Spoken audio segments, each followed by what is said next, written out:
अस्सलाम वालेकुम। अब हम देखते हैं ब्लॉक 4 एमब्रियो की गाइडेंस में पार्ट 2 ऑफ एम्ब्रियोलॉजी मार्किंग का। पार्ट 1 में हमने रोटेशन ऑफ मिड गार्ड तक बताया था। अब रोटेशन ऑफ मिड गार्ड जो हो रही होती है ये इसका वीक पता होना चाहिए आपको, ठीक है। अब जो रोटेशन होती है ना मिड गार्ड की, इसके लिए पहले होती है फिजियोलॉजिकल हर्निएशन, ठीक है। ये नॉर्मली हो रहा होता है, ये 6 वीक में होता है।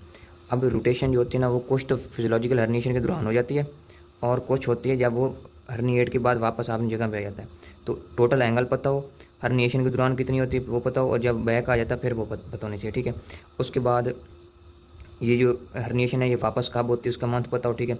अब जो चीज़ें वापस आ रही हैं, हर्निएटेड लूप वापस आ रहा है, तो उसमें ये पता हो आपको कि पहला पार्ट कौन सा वापस आता है, कौन सा मतलब वो जो आपका प्राइमरी इंटेस्टाइनल लूप था कौन सा पार्ट पहले वापस आता है, वो किस साइड पे लाई करता है, ठीक है। पहले सबसे आखिरी पार्ट कौन सा आता है वो कहाँ पे लाई करता है, ठीक है।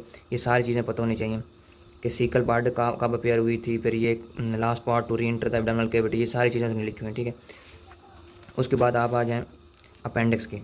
अब अपेंडिक्स की ना पोजीशंस होती हैं कुछ वेरियस पोजीशन ऑफ अपेंडिक्स। ये आपके ना स्नेल में भी इसके ना 3 पोजीशन उसने कॉमन पोजीशन लिखी होंगी। ये वाइवा में पूछते हैं कि वेरियस फॉर्म ऑफ अपेंडिक्स बताएं, तो ये 3-4 होती हैं, कुछ सबसे ज़्यादा कॉमन ये लिखी हुई है, ठीक है। ये पता होना चाहिए आपको, ठीक है। उसके बाद ये मिजेंट्रीज और इंटेस्टिनल, ये सारा जस्ट रीड है आपका, ठीक है। उसके बाद आ जाते हैं हाइंड गार्ड पे, ठीक है। हाइंड गार्ड यहाँ पे थोड़ा लिखा हुआ है, अब फिर क्लिनिकल के बाद आगे जाके ना यहाँ से फिर आगे कंटिन्यू होता है हाइंड गार्ड, ठीक है। तो पहले मैं क्लिनिकल बता देता हूँ। इसमें ना मिजेंट्रीज की क्लिनिकल है कि मिजेंट्री से ये वल्व्यूलस बन सकता है, कुछ पाउच बन सकते हैं, ये आपके माइंड में होना चाहिए। वैसे ये क्या केस की हो सकती हैं, लेकिन सबसे ज़्यादा जो इंपॉर्टेंट है ये ओम्फेलोसील और गैस्ट्रोसिकेसिस, दोनों वाइवा के क्वेश्चन है, दोनों इंपॉर्टेंट है। इनके क्लिनिकल सिनेरियो आ सकता है। इसमें जो कंटेंट एब्डोमिनल विजरा बाहर निकलते हैं वो एमनियन से कवर होते हैं, ये एमसीक्यूज में आता है। और इसमें जो कंटेंट बाहर निकला होता है वो आपका ना पेरिटोनियम एमनियन से कवर नहीं होता, ठीक है।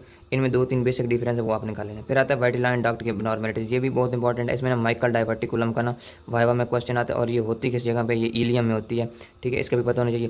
फिर ये वाइटिलाइन सिस्ट क्या होता है और वाइटिलाइन फिस्टूला क्या होता है। फिस्टूला और सिस्ट में आपने डिफरेंस याद रखना, ठीक है।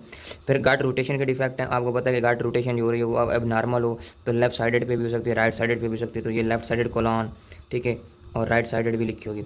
और ये डुप्लीकेशन ऑफ इंटेस्टिनल लूप, इनका पता नहीं। ये वाइवा में आ सकता है कि हमने एक बंदे का एब्डोमेन एक्सरे करवाया तो जो हमारी गार्ड थी वो फलां पोजीशन पे मिली है, तो उसकी क्या वजह हो सकती है, वो इनकी रोटेशन में या जो अब रिट्रैक्शन हो रही होती है तो उसमें आ सकता है कोई डिफेक्ट, ठीक है। फिर अब हाइंड गार्ड पे आते हैं। हाइंड गार्ड के लिए ये वो सारी थी आपकी जो गैस्ट्रोसिकेसिस और इनके ये हॉस्पिटल पिक्चर्स हैं, ठीक है।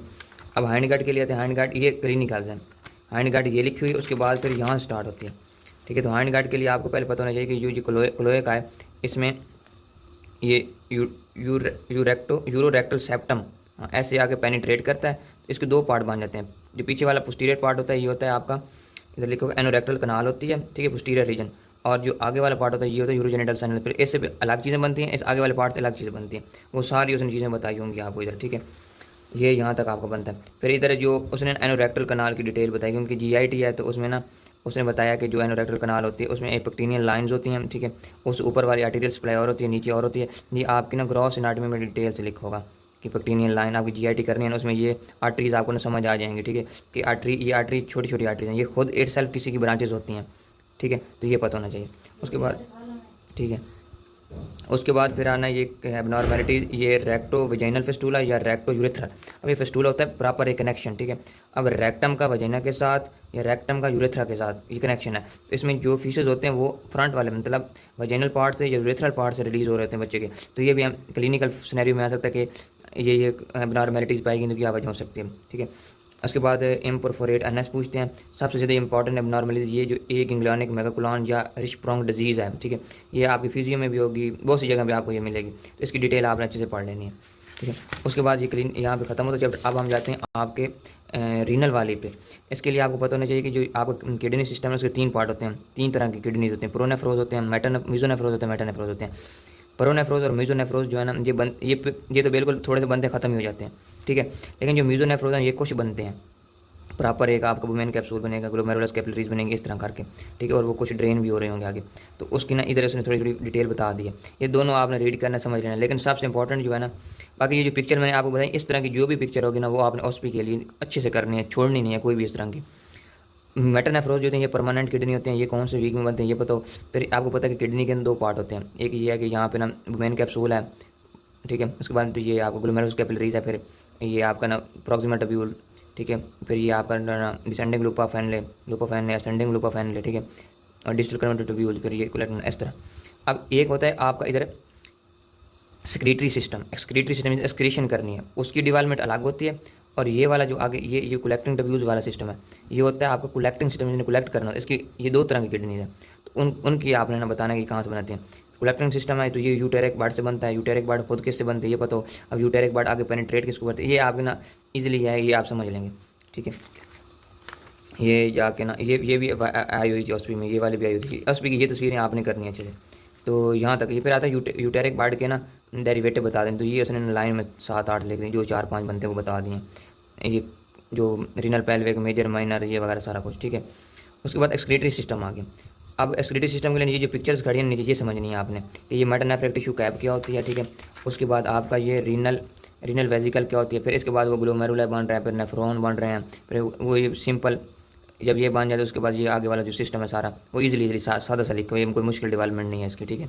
तो बस ये पता हो कि यूरिन की जो प्रोडक्शन है वो किस वीक में स्टार्ट होती है, 12th वीक में, ये पता हो। इसी तरह बाइल की प्रोडक्शन भी 12th वीक में थी, ठीक है। इंसुलिन की प्रोडक्शन 5th मंथ में थी, वो पीछे लिखी हुई है, इनकी MCQs में आते हैं। तो ये यहाँ तक हो गया आपका, ठीक है। ये नहीं करना क्लिनिकल, दूसरा मॉलिक्यूलर रेगुलेशन।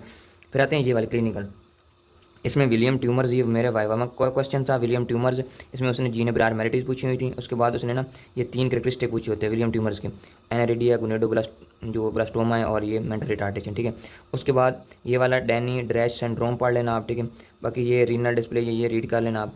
उसके बाद यहाँ पे ये पोर्टर सीक्वेंस, ये आप हमारा SCQs था वैसे उस टाइम, अब तो SCQs नहीं है, लेकिन ये SCQs आपने करना है, मतलब SCQs या वाइवा की फॉर्म में जो भी इसकी क्या क्या सिम्टम्स होते हैं वो करने। बाकी ये वाले सारे रीड हैं, इतने ख़ास नहीं है। मेन आगे 1-2 और सिंड्रोम आ रहे हैं, ये वाला जो ये 2 सिंड्रोम खड़े हैं ये आपने करने हैं, ठीक है। शक्ल तबीयत से नहीं लगते कि आएंगे, लेकिन कोई पता नहीं होता, उसने अगर ये दे दिए तो ये भी दे सकता है, ठीक है। उसके बाद आपने करना है जी पोजीशन ऑफ किडनीज, ठीक है। ये एक आता है कि डुप्लीकेशन ऑफ यूरेटर कहाँ पे होती है और उसकी वजह क्या है, वो भी इधर लिखा हुआ है, वो भी आपने। फिर ये पोजीशन ऑफ किडनी, ये वाइवा में आता है कि पोजीशन किडनी नीचे बनते हैं, फिर ऊपर एसेंट ऑफ किडनी कैसे होती है ये पता होना चाहिए। फंक्शन तो आप किडनी के पता चाहिए, रीड करना है, ठीक है। उसके बाद आता है ब्लेडर और यूरेथ्रा। अब आपने पढ़ा हुआ था वो क्लोए के अंदर यूरोरेक्टल सेप्टम बना था, उसका इंटीरियर पार्ट यूरोजेनिटल साइनस था। इससे आगे ये सारा बनता है, ब्लेडर भी बनता है, यूरेथ्रा भी बनता है। तो वो आपने इधर उसने लिखा होगा कि किस तरह बन रहे हैं, ठीक है। ये ब्लेडर की डेवलपमेंट उसने ना यहाँ तक उसने लिखी है, यहाँ तक, ठीक है। ये थोड़ा सा कंफ्यूज करेगी आपको ब्लेडर की डेवलपमेंट, लेकिन आपने ना वो वाला पार्ट याद रखना है जो पहले क्लोएका का था, फिर यूरोरेक्टल सेप्टम अंदर आता है, तो इसका इंटीरियर पार्ट यूरोजेनिटल साइनस है। इसके आगे 3 पार्ट बनते हैं, एक से ब्लेडर बनता है, एक से आपका कोई मेरे ख्याल में प्रोस्टेट ग्लैंड बनता है, एक से आगे आपका जो मेम्ब्रेनस या पता नहीं यूरेथ्रा का एक पार्ट बन रहा होता है। 3 चीज़ें बन रही होती हैं, वो पता होनी चाहिए आपको, ठीक है। फिर इसकी एबनॉर्मैलिटीज़ हैं, इसमें ये आता है कि हॉर्स शू शेप्ड किडनी पता होनी चाहिए, हॉर्स शू शेप्ड किडनी है, इसकी वजह क्या होती है। फिर ये वाली MCQs की लाइन आती है, इंफीरियर मीडियन नेफ्रिक आर्टरी का इधर लिखा होगा, ये वाली पिक्चर ही बनी हुई है, ये वाइवा में आती है। और इसकी काज भी पता है कि हॉर्स शू शेप्ड किडनी क्यों बन रही है, ठीक है। उसके बाद आपके ब्लेडर के हैं, तो ब्लेडर में ये एक्स्ट्रॉफी और ब्लेडर और एक्स्ट्रॉफी ऑफ क्लोए का, ये आपने रीड करने हैं इसके क्लिनिकल। तो ये यहाँ तक आपका सिलेबस है ब्लॉक 4 का, यहाँ से आगे ब्लॉक 5 स्टार्ट होता है।